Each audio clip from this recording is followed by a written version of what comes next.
Hemp seed yields between 45 and 50 gallons of oil per acre. Sunflower seed yields 102 gallons per acre. Corn, fermented and distilled, produces over 400 gallons of usable ethanol per acre. Every one of those crops grows from Georgia to Montana. Every one of them has been grown on American soil for over 200 years. A single acre of any of them, planted in spring, harvested in fall, produces more usable engine fuel than the average American family burns in 3 months of driving. Before 1937, this was not a backup plan. It was Tuesday. Farmers across the Midwest, the South, the Plains, and Appalachia ran their tractors, their generators, their water pumps, and in some cases their family cars on fuel they grew, pressed, and distilled themselves. There were no gas stations on most rural roads. There did not need to be. The fuel grew in the South 40. The original diesel engine was not designed for diesel. It was designed for peanut oil. The original Ford Model T was built to run on either gasoline or grain alcohol, the farmer's choice. The petroleum industry did not solve a problem that existed on American farms. It eliminated a system that worked, and it spent the next 90 years making sure no one would remember it ever did. The American petroleum industry generates over $1 trillion in annual revenue. Globally, oil and gas crosses $7 trillion a year. ExxonMobil, a single company, collects more than $340 billion per year. Chevron, $200 billion. Shell, $300 billion. Combined, the top 5 oil companies extract more revenue every year than the gross domestic product of most nations on Earth. The average American household now spends close to $3,000 per year on gasoline alone. Add diesel for trucks, heating oil for homes still on furnace systems, and small engine fuel for tractors, generators, and tools, and the household number climbs past $4,000 annually. Over a 40-year working life, that is $160,000 per family, paid to a single industry for a product the family could grow on a quarter acre of farmland. The conventional system requires an extraction infrastructure that costs trillions to build and maintain. Oil wells, drilling rigs, pipelines, refineries, tanker ships, tanker trucks, distribution networks, service stations. Each link in that chain takes its margin. Each margin is paid by the family at the pump. The $7 a gallon farm alternative, biodiesel pressed from oilseed crops, ethanol distilled from grain or sugar beets, has none of it. No oil well. No drilling permit, no pipeline, no refinery, no tanker, no service station, no regional distributor, no 10-cent state fuel tax, no federal excise, no price spike when a foreign government changes leadership. No dependency on a country 8,000 miles away. It has seed. It has soil. It has a press or a still. It has the farmer, a single backyard oilseed press, the kind manufactured in Germany and sold in America for around $600. Will produce enough biodiesel from a quarter acre of sunflowers to fuel a small tractor for an entire growing season. The math has not changed since 1925. Sunflower oil, processed with 1 part methanol and a small amount of lye, produces a fuel that runs in any unmodified diesel engine ever built. The chemistry is simpler than baking bread, and it has been illegal to teach in American agricultural schools for nearly the entire post-war period. In 1937, 3 things happened in the same calendar year. The Marihuana Tax Act passed in August. The first commercial nylon fiber, a DuPont product, received its patent that same year, and Standard Oil of New Jersey, the corporate descendant of John D. Rockefeller's monopoly, finalized its dominance over the American transportation fuel market. These 3 events were not unrelated. Hemp, before 1937, was the largest competing source of natural fiber, paper pulp, and seed oil in the United States. The plant produced rope, canvas, paper, fabric, animal feed, and engine fuel from a single annual crop. DuPont had just spent over $27 million in research, more than $1 billion in today's money, developing nylon and synthetic fabrics derived from petroleum. Andrew Mellon, the Treasury Secretary who appointed the first head of the Federal Bureau of Narcotics, was the largest single investor in DuPont. His nephew, Harry Anslinger, ran the bureau and personally led the campaign that produced the Marijuana Tax Act. The legal mechanism was simple. The act did not ban hemp. It required every farmer growing hemp to purchase a federal tax stamp. The stamps were never made available. Every American hemp farmer overnight became a federal criminal. Hemp acreage collapsed from 150,000 acres in 1936 to under 2,000 acres by 1942. The crop was wartime revived briefly, then reburied by 1958, and remained federally illegal until the 2018 Farm Bill. Ethanol followed a parallel path. In the 1920s, both Standard Oil and General Motors knew that ethanol was a superior anti-knock fuel additive compared to lead. Ethanol was not patentable. Tetraethyl lead was. In 1922, General Motors and Standard Oil founded the Ethyl Corporation to manufacture leaded gasoline. The Public Health Service convened a 1925 conference to evaluate lead toxicity. The conference, funded heavily by the same corporation selling lead, declared the additive safe. Ethanol was sidelined as a fuel additive for the next 60 years.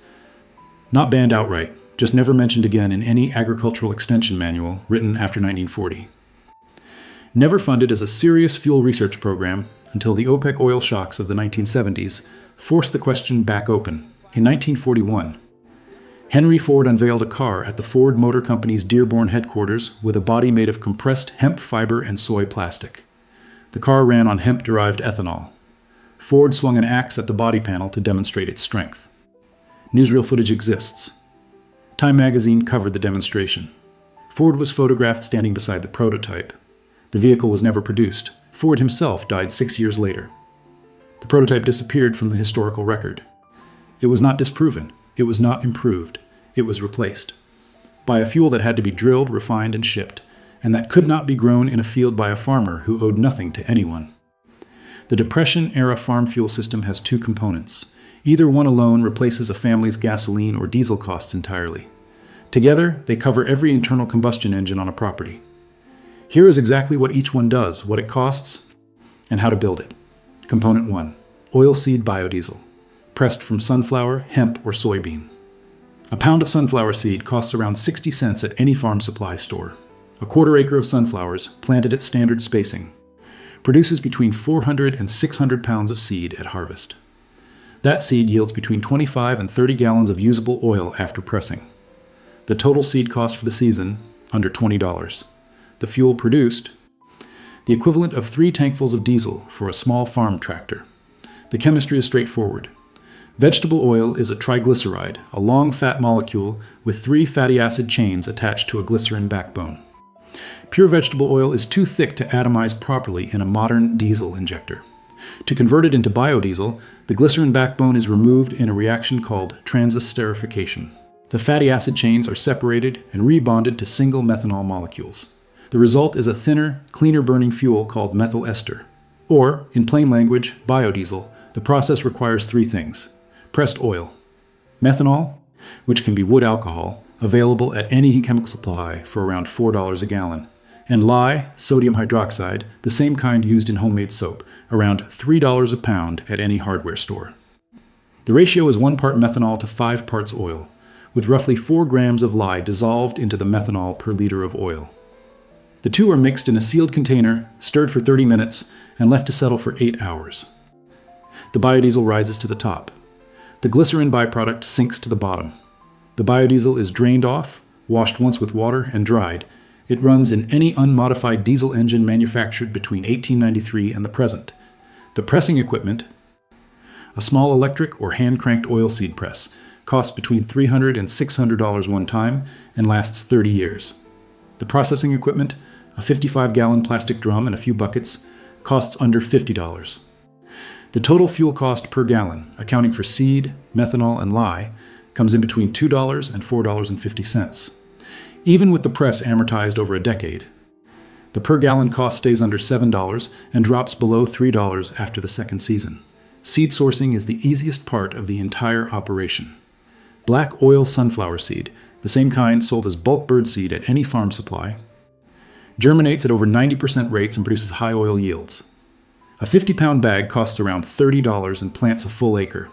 Industrial hemp seed, legal in every state since 2018, costs slightly more, around $4 a pound, and produces both fiber and oil seed in the same harvest. Soybean seed, the easiest of the 3 to grow on small acreage, runs under $2 a pound. Any one of the 3, planted on a quarter acre between mid-April and early June, will be ready for harvest by late September. Component 2, grain ethanol, distilled from corn, wheat, sugar beets, or potatoes. A bushel of feed corn costs around $5 at any grain elevator. A single bushel produces between 2.5 and 3 gallons of 200 proof ethanol. A small backyard still, the kind sold legally for distilled water and essential oil production, costs around $400. The combined per gallon cost of homegrown ethanol fuel, between $3 and $5, depending on the crop. The science is the same as alcohol production for spirits. Sugar in the grain is converted to alcohol by yeast through fermentation. The fermented mash, called the wash, is then heated. Alcohol boils at 173 degrees Fahrenheit. Water boils at 212.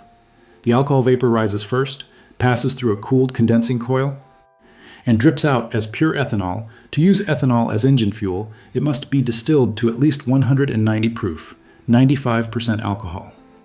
Federal law allows any homeowner to produce up to 10,000 gallons of ethanol per year for personal fuel use, under a permit called the Alcohol Fuel Producer Permit, issued by the Tax and Trade Bureau. The permit is free. The federal government issues it on request. Most rural Americans have never been told it exists. Modern flex fuel engines, including most vehicles manufactured after the year 2000 and rated to run E85, can run on undiluted homegrown ethanol with no modification. Older gasoline engines can run on a 15% ethanol, 85% gasoline blend, the same E15 sold at most pumps today, with no modification at all. Integration. The two-fuel farm. A typical Depression-era farm ran on both fuels simultaneously. The diesel tractor used pressed seed oil. The gasoline truck used grain ethanol. The kerosene lamps and small generators used a thinner version of either. Nothing on the property required a trip to a fuel station. The total infrastructure cost, a press, a still, a few drums, a settling tank, came to under $1,500 one time. Spread across 30 years of operation, that is $50 a year in equipment cost. Add the seed and grain inputs, and the total annual fuel cost for a self-sufficient farm came in under $300.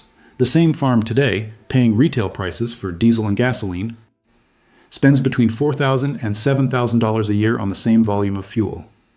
The conventional system is over 15 times more expensive. Remember, the petroleum industry collects $1 trillion a year.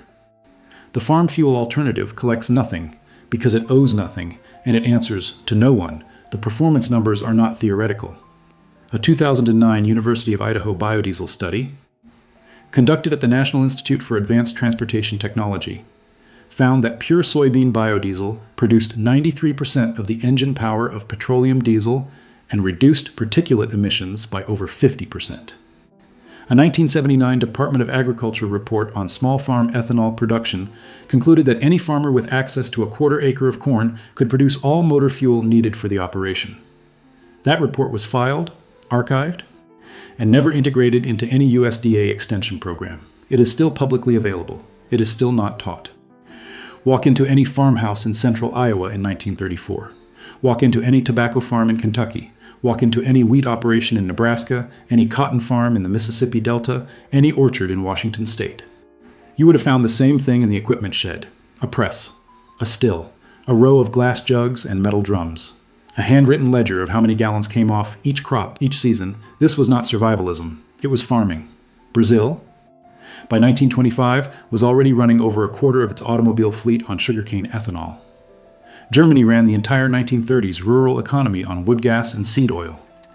The Philippines, the Dominican Republic, and most of pre-war Eastern Europe operated on home-distilled fuels well into the 1950s. In 1908, the original Ford Model T offered 3 fuel options as standard: gasoline, kerosene, ethanol. Henry Ford himself called ethanol the fuel of the future and predicted that every American farm would be its own filling station. He was wrong about one thing only: the technology did not fail. The politics did, today. In remote farming regions of Southeast Asia, Central Africa, and rural Brazil, families still grow, press, and distill their own engine fuel. They drive trucks, they run generators, they power irrigation systems. They have never seen a price spike. They have never paid a federal fuel tax. They have never set foot in a service station. The simple truth is this: American farms, before 1937, were energy independent. The fuel grew in the field beside the corn. The press sat in the equipment shed. The still ran in the back barn. The petroleum industry did not invent transportation fuel. It bought the rights to a market that already existed. And it spent 90 years making sure the original system could never be rebuilt.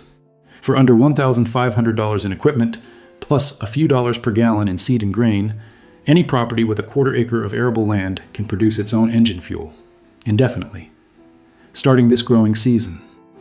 The chemistry has not changed since 1925. The legal pathway, the Federal Alcohol Fuel Producer Permit, has been freely available since 1980. The complete system, including seed-to-fuel ratios, press specifications, still designs, and the exact biodiesel formula is linked in the description below. It covers fuel, water, food preservation, and home maintenance. Everything your great-grandparents knew in one place.